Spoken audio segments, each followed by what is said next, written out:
Our 1 million YouTube view giveaways contest, courtesy First Star Logistics, continues with a special contest that runs until August 7th, 9 o'clock. So you have plenty of time, but don't procrastinate. Don't wait, because prizes include 2 tickets to a Cincinnati Reds game in the Boone County Bourbon Room with Dave Lapham. That would be me. 2 tickets to Cincinnati Reds game in the Boone County Bourbon Club with a celebrity to be determined later. And I know you're going to like that. It's big time.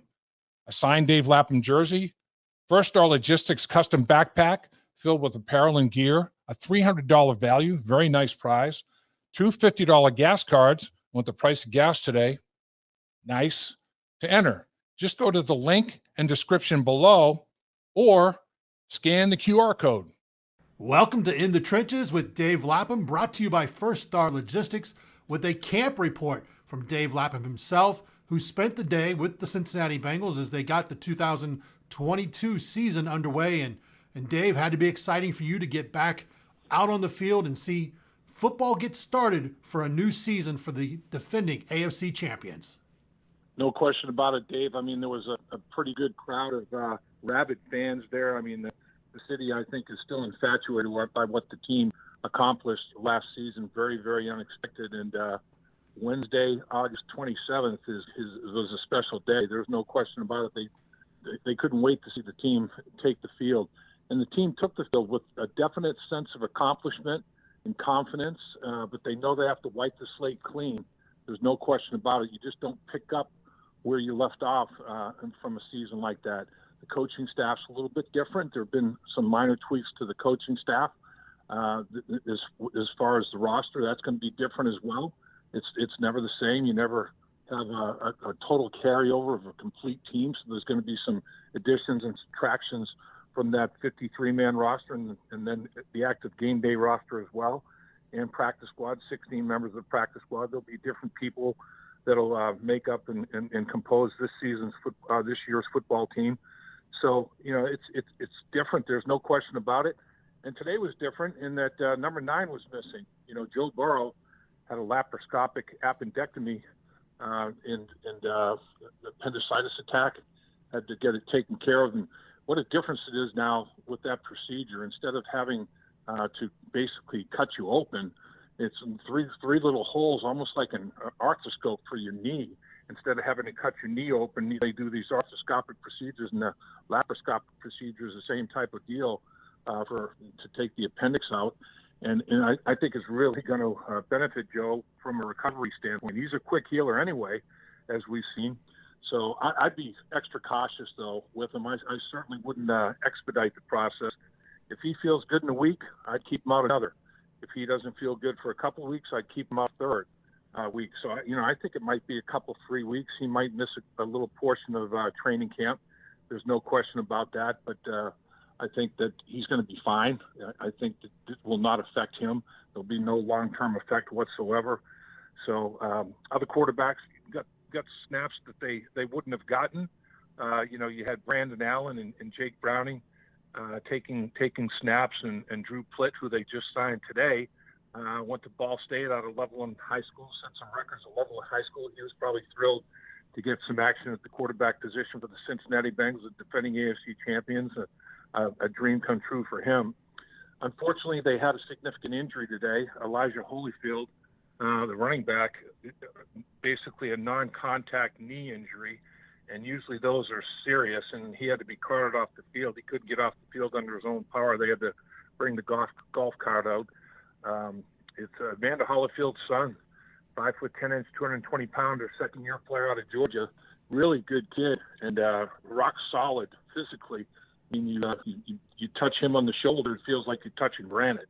And really, it made an impact because a lot of teammates were, basically showing some sorrow, obviously, for the injury as he was loaded up in the golf cart and taken off the football field. He made an impact in the locker room. There's no question about it. And obviously, another big news item, Jesse Bates obviously did not report yesterday, and he missed the first workout today. And I don't know, I just feel like knowing Jesse Bates a little bit, I think now that his teammates have officially reported, I know as a former player myself, if I was in that situation, I would miss it. I would miss it so badly. Miss being out in the football field because he loves the game of football. Miss being with his teammates because he loves and respects his teammates. So it would not shock me if he came back after camp breaks. I don't think that he wants to be involved with training camp and take any chance from an injury standpoint. But if he reports before the LA Rams game, which is the last preseason game, and he can be part of those 2 joint practices, which I think are going to be the most significant practices of training camp, particularly the first one, because that's going to be, full speed pass rush, and there'll be thump drills where it's live, but don't tackle and take people to the ground. So they'll be running, pretty good routes, and he can be part of run support, without finishing from a physicality standpoint with tackles. If he's around for that, I think there's another week of practice before they open with the Pittsburgh Steelers at Paul Brown Stadium. So I think a couple of weeks he keeps himself in magnificent shape.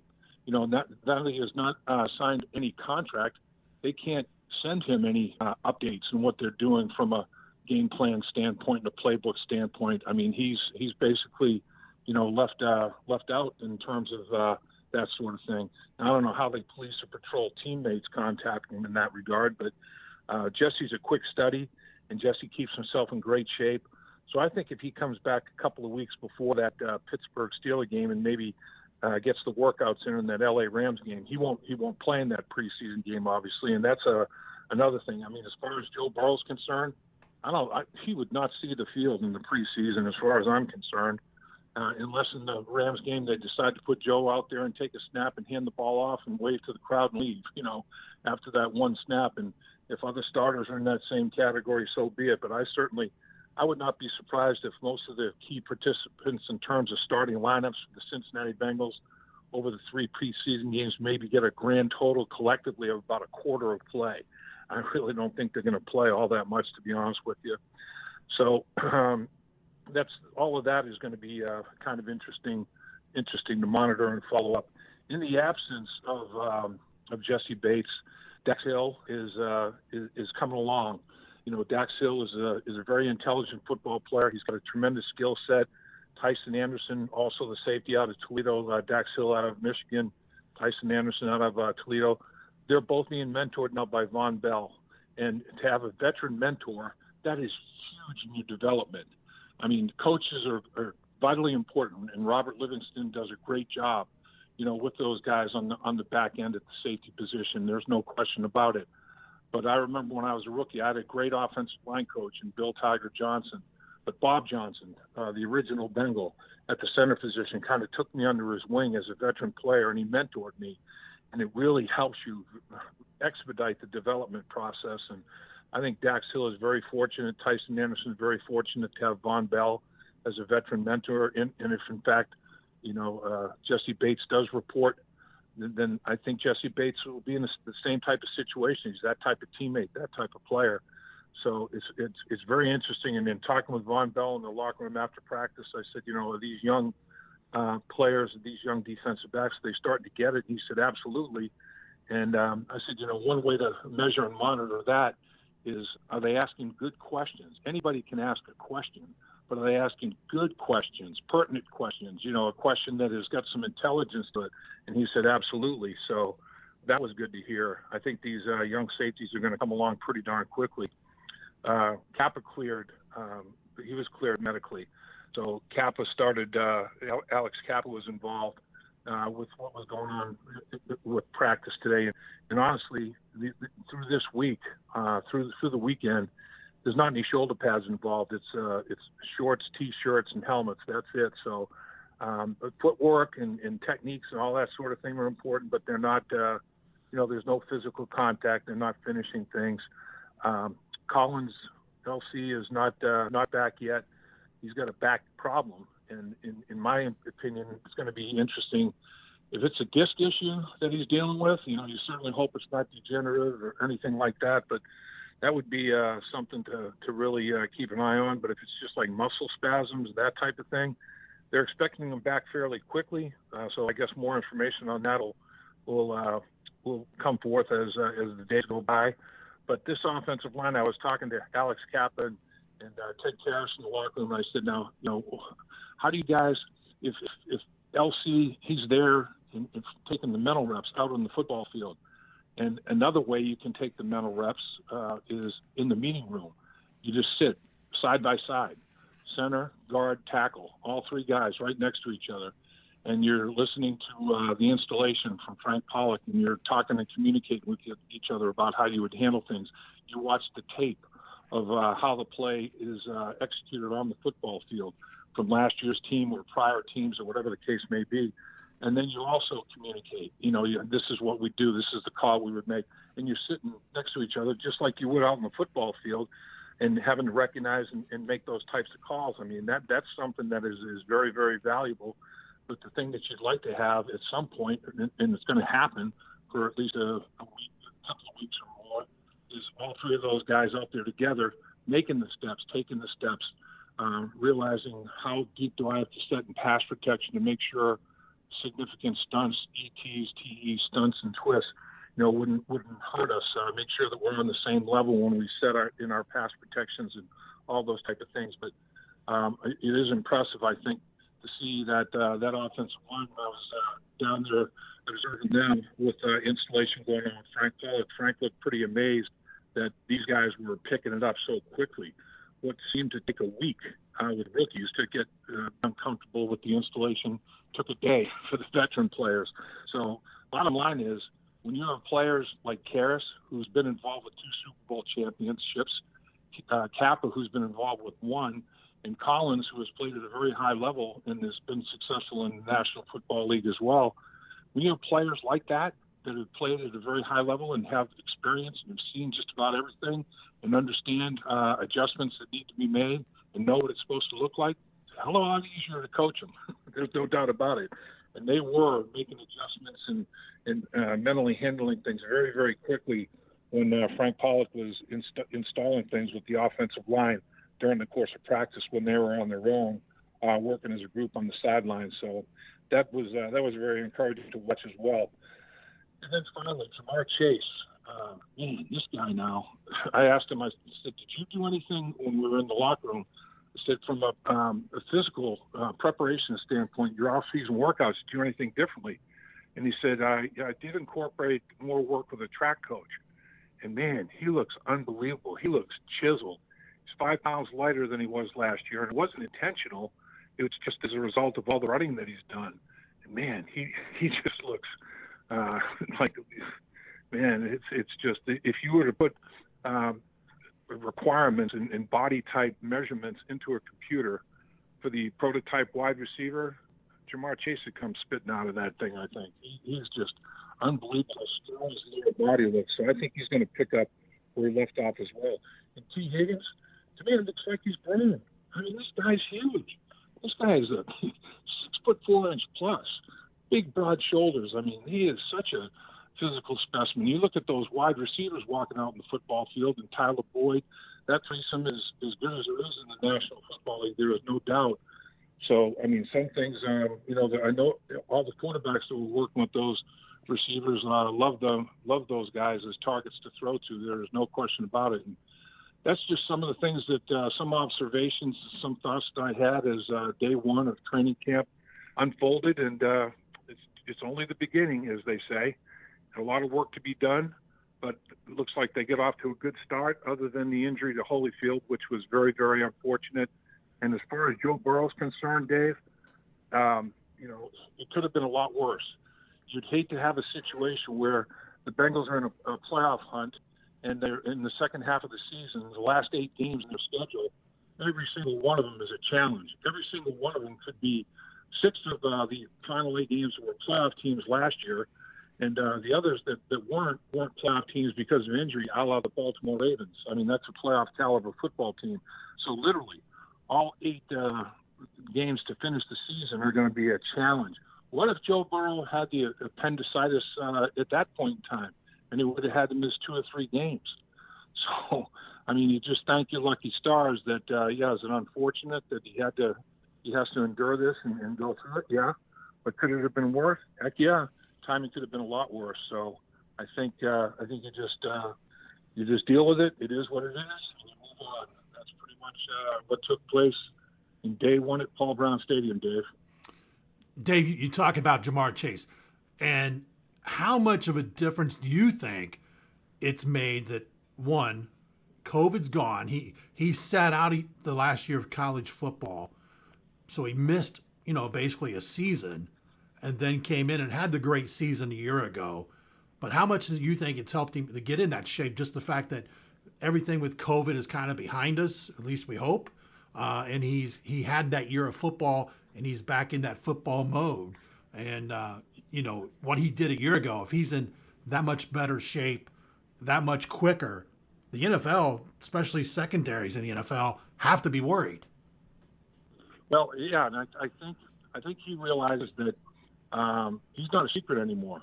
They know all about him, so he feels like he has to up his game. He feels like he has to be even sharper and better physically and mentally.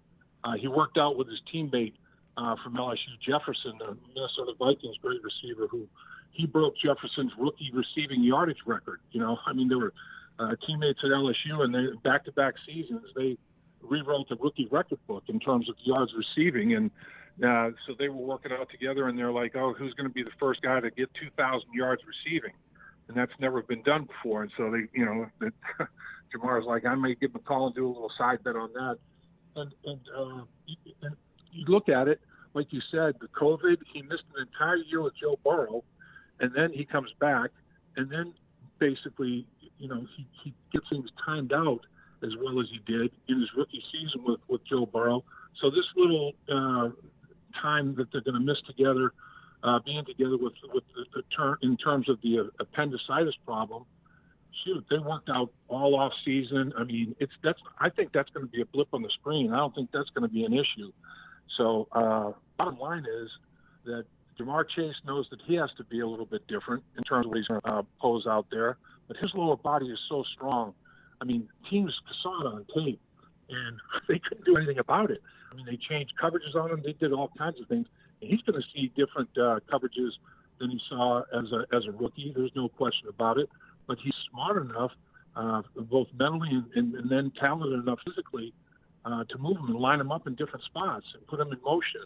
And he can play the slot. He can play X. He can play Z. He can play Y in the slot. He can play split end flanker and slot receiver, and they can move him around and do different things with him. So that's a big plus. And then the other thing is, with the improvement in the offensive line, running the football and hopefully better pass protection as a result of controlling line of scrimmage, they can attack defenses differently than they did as a rookie. I mean, we talked about this before, they didn't attack areas of the football field because they didn't have time to do it. They couldn't get it done. So they can attack areas of the football field they haven't attacked before, and they can do it differently, not the same way all the time. So I just think that, his commitment to improving himself, and then the coaches utilizing ways to, with improvements in the offensive line, ways to put a different offensive package together for him to execute. And for he and Joe Burrow to get that done and execute it, I mean, I think the sky's the limit. It's going to be very interesting to watch the adaptations that go along with all of this during the course of the season. You've been listening to In the Trenches with Dave Lapham, brought to you by First Star Logistics. We please ask you to subscribe to the channel and hit the like button. Also, take part last remaining days of the big First Star Logistics Dave Lapham in the Trenches giveaway. Some great prizes giving away. All the details will be in the description below, or you can hit the QR code during the video. I want to also, we stress to everyone, we have a lot of content coming up. If you missed, we released today, Lou Amarumo spent time with us on Tuesday afternoon talking about the Bengals defense as they go into the 2022 season. And then we also have a part 2 with tight end coach James Casey. You also have a thing we did, a segment with Dave, talking about some of the position battles that will be released on Thursday, July 28th. And then we're going to have a very special guest. Dave, one of your former teammates, a lot of big news. I'm going to let you kind of tell people a little teaser of who we got coming up on Monday. Yeah, Dave, on Monday, we've got the legendary Pat McAnally, did a podcast, video cast with the man. the legend, starting lineup genius himself, Pat McAnally, and starting lineup is coming back.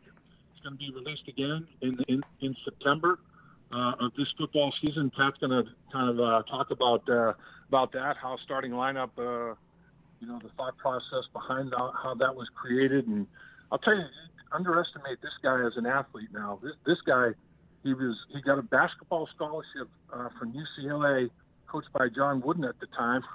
So out of high school, he was a stud basketball player, big time hooper, and he was, almost Olympic caliber sand volleyball player. This guy had some serious athletic ability. There's no doubt. He was New England Player of the Year his senior year at Harvard as a wide receiver, and he made some big plays for the Cincinnati Bengals, teammate of a lot of ours over the years, made some big plays as well as being a Pro Bowl punter. So this guy, not only a great athlete, but obviously very intelligent, and I think the epitome of the student athlete, the academics and the athletics. Pat McAnally was a stud in both areas, and he's an interesting guy, Dave. There's no doubt. I think people are really going to enjoy Pat McAnally on Monday for sure. Again, please subscribe to In the Trenches with Dave Lapham, and make sure you check out all the content we've done. We've had a lot of the players leading up through the summer and through the season. A lot of great, coaches. We had Duke Tobin. I know we've had Luan Marumo and Brian Callahan multiple times. A lot of great content. And you want to make sure you take advantage of everything we're trying to produce and help us make this channel grow. We want to thank everybody. Over a million views just on our YouTube channel alone in just a little over a year. We can't thank you enough for being part of it. And Dave, I know today was the start of a long year for you. And last season, longest year in the NFL for any team, and you were a part of that. And hopefully Bengal fans hope for that to happen again this year. Yeah, and interestingly enough, Dave, everybody gets their Super Bowl rings tomorrow. We pick them up tomorrow. The Super Bowl rings are available.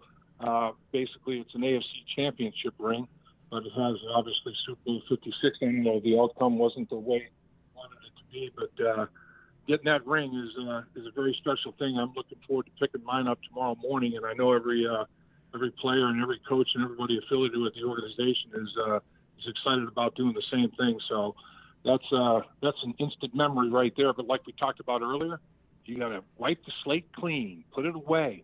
What happened last year in 2021 is not going to help you in 2022. It's a whole new ball game, and you got to start from scratch. And the good news is, though, you can do it. And a lot of these guys, they're a big part of it. There's no question about it. So they know it can be done, but it's no easy task.